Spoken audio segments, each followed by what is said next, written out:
Bienvenidos de corazón a Alpha Centauri. Tengo que disculparme ante ustedes, ya que en otro programa les indiqué por qué no debían comprar una casa en Mallorca, ya que la placa africana se acerca a Europa a la velocidad a la que le crecen las uñas, y se cerrará el Mediterráneo. Les he hablado con gran entusiasmo de las placas tectónicas, de cómo se desplazan los continentes en Europa, en el hemisferio norte, y cómo en poco tiempo, 20 millones de años, Australia se tragará a Indonesia, etcétera, etcétera, pero no les he indicado por qué ocurre así. Lo siento, pero cuando me entusiasmo no me paro. Pero en este caso se lo aclaro. Prometido. Por eso he pensado que mejor matamos dos pájaros de un tiro y tomamos también el calor terrestre. Por eso la pregunta de hoy es: ¿por qué guarda calor la Tierra? Es decir, ¿por qué hay actividad volcánica?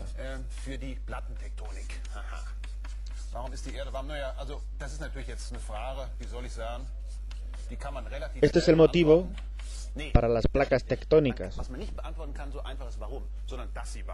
Esta es una pregunta sencilla que se puede contestar muy rápidamente. En realidad no es cierto. Lo que no se puede contestar sencillamente es ¿por qué? Pero que está caliente, eso es muy fácil de contestar, lo sabe cualquiera. Cualquier volcán nos muestra que en el interior de la Tierra hay temperaturas más elevadas que la superficie. Los resultados típicos de las perforaciones nos muestran que la temperatura de la Tierra aumenta conforme nos acercamos al centro. Y tiene que ser así. De lo contrario, no se podría entender por qué hay volcanes. La temperatura aumenta unos 30 grados por kilómetro, o sea, al perforar 1 kilómetro la temperatura aumenta 30 grados. Nos podemos hacer una idea de cómo es el interior de la Tierra. ¿Hay algún cuerpo en el sistema solar que muestre una actividad volcánica parecida a la Tierra, ese calor de su interior? No. La Luna está prácticamente muerta desde el punto de vista geológico. Marte tampoco muestra actividad geológica alguna desde hace tiempo. Con esto quiero llegar a la idea de que no es en realidad fácil de comprender por qué está la Tierra todavía tan caliente, pues los cuerpos celestes citados, incluyendo la Tierra, tienen una edad de 4.500 millones de años, y eso es mucho tiempo. Se lo puedo afirmar, 4.500 millones de años no es ninguna bagatela. ¿Por qué queda todavía algo de calor después de 4.500 millones de años? Esa es la pregunta. Y en nuestro sistema solar solo conocemos actualmente con seguridad un objeto que muestre vulcanización, y es Io. Io es una luna de Júpiter y es amasado a través de la gravitación de Júpiter, y por ello las rocas de Io se vuelven líquidas y de vez en cuando lanzan al exterior a lava líquida. Se puede apreciar cómo surge el volcán y luego es lanzada la materia al exterior, pero no vamos a hablar ahora de Io, sino de la Tierra.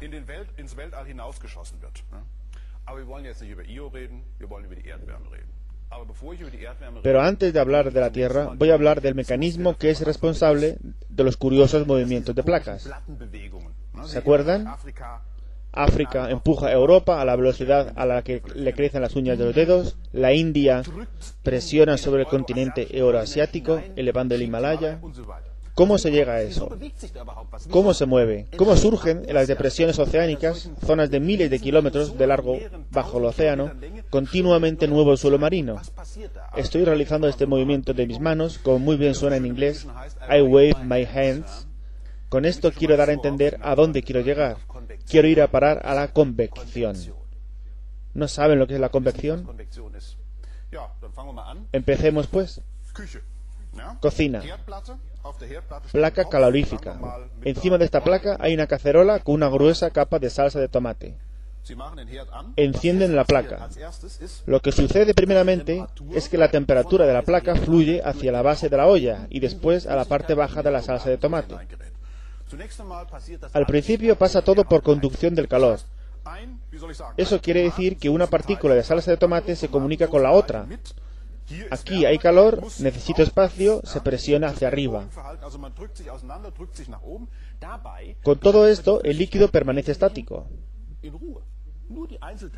Solo las partículas aisladas entregan energía aquí y allá. Bien. Ahora caliento más la placa y se añade más y más calor, y entonces se forma lo que se entiende por convección, y es que el líquido empieza a moverse. El líquido caliente empieza a ascender, ya que es más ligero que el frío, y vuelve a caer. O sea, para que se produzca la convección tiene que darse dos condiciones. Primera, una fuente de calor. Y segundo, la fuerza de la gravedad. En la ingravidez no hay convección. Bien, está todo claro. Repito otra vez, cuando se calienta desde el suelo a partir de una determinada temperatura, el líquido no puede liberarse del calor y no tiene otra opción que subir, formándose este circuito en movimiento. Y así pasa también en el interior de la Tierra.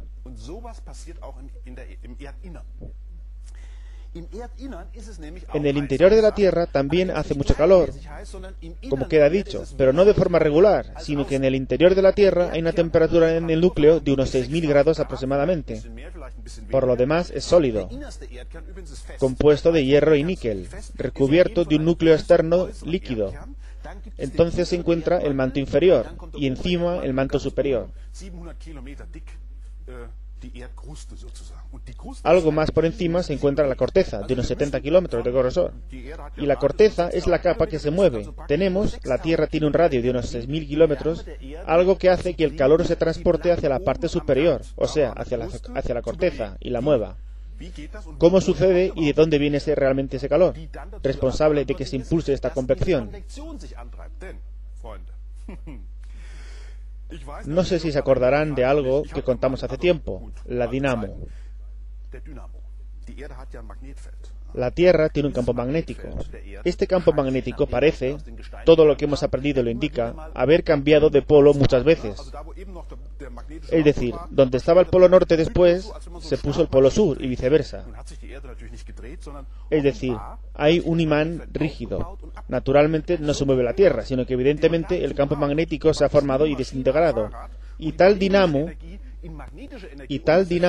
que se necesita para mantener activo el campo magnético de la Tierra, igual que en el caso de la bicicleta, en la que la energía del movimiento se transforma en energía magnética, el dinamo de la Tierra necesita movimientos de convección. Es decir, cada vez que utilizan una brújula para orientarse, en donde ven dónde se encuentra el polo norte y sur magnético. Todo esto es la prueba de que hay movimientos de material en el interior de la Tierra. Esta dinamo también es responsable de la aurora polar, ese fenómeno por el cual cerca del polo norte y sur se produce una iluminación provocada por las partículas cargadas eléctricamente, el plasma, que vienen del Sol, que se encuentra con el campo magnético y son desviadas hacia los polos. Todo esto no son sino pruebas de lo que ocurre en el interior de la Tierra.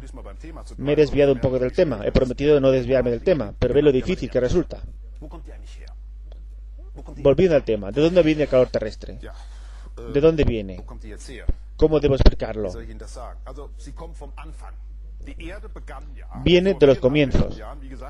La Tierra se formó hace unos 4.500 millones de años como resultado del choque de rocas enormes. Los planetesimales, con un tamaño de entre 10 y 100 kilómetros, que chocaron entre sí. Estos impactos causaron el que provocara energía cinética que a su vez derivó en calor. Estos choques provocaron que la temperatura aumentara constantemente. Tardó mucho tiempo hasta que la Tierra tuviera la suficiente masa para atraer rocas cada vez mayores, y el planeta no paró de crecer. Bien. Ahora es difícil de explicar.